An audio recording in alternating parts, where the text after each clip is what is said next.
Welcome to PLUSone, the series where I look at the free monthly games on PlayStation Plus and tell you if they're worth the download. After all, the games may be free, but your time is valuable.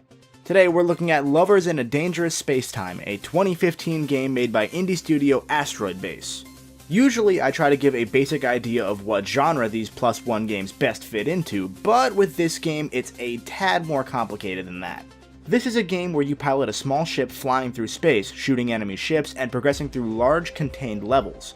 In the most literal sense, it's a twin-stick shooter, but that label doesn't do it justice.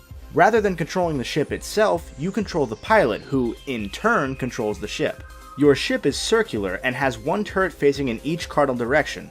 Wait, if we're in space, wouldn't the ship also need guns on the front and back?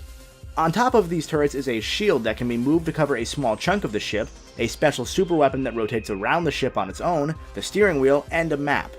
Each of these pieces is independently operated, so you're functioning simultaneously as the crew and the ship, running from station to station to try and cover all your bases. This makes Lovers absolutely perfect for co-op, and up to 4 players can work together to progress through the game's 20 or so levels. If you're playing alone, in lieu of another player, you'll have a pet that you can send to a station to help you out. It's definitely not ideal. I would much rather have another person working dynamically with me than have to stop what I'm doing to yell at my cat to go shoot behind us. But if you get used to it, the game is still pretty fun alone. Lovers has 4 different campaigns, each with 4 levels and a boss fight at the end. In each level, you're tasked with finding and rescuing at least 5 animal buddies who will then unlock the portal to the next level. Each level is relatively large and somewhat randomly generated, with a wide variety of enemies, traps, terrain, and bonuses sprinkled throughout. Bonuses include these gift boxes, which I'll touch on in a second, health, a radar to pinpoint animal buddies on the map, or extra animals themselves, with up to 5 extra hiding per level. If you find a gift box, it'll give you either a power, laser, or metal gem that you can place on any of the stations to power them up. As you rescue more animals, you'll increase your rank, which allows you to unlock permanent boosts like new ships, extra gem slots for each station, and so on. Later on, when you have multiple gem slots per station, you can start to combine different gem types together for unique effects. That's about as far as the gameplay goes though. It's on the shallow side, but the difficulty ramps up pretty quickly if you're not careful.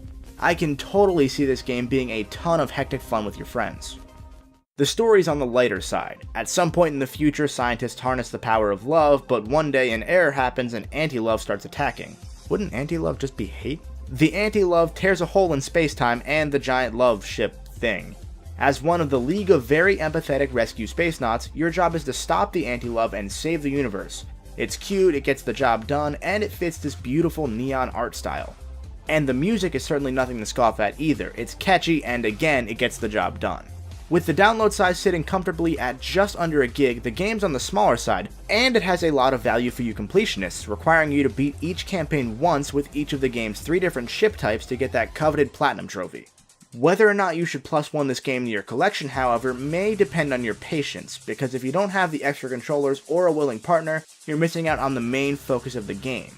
The single player is still fun, but the mechanics may feel tedious when you've got to stop to adjust your pet so frequently, and that definitely takes a chunk out of an otherwise solid experience.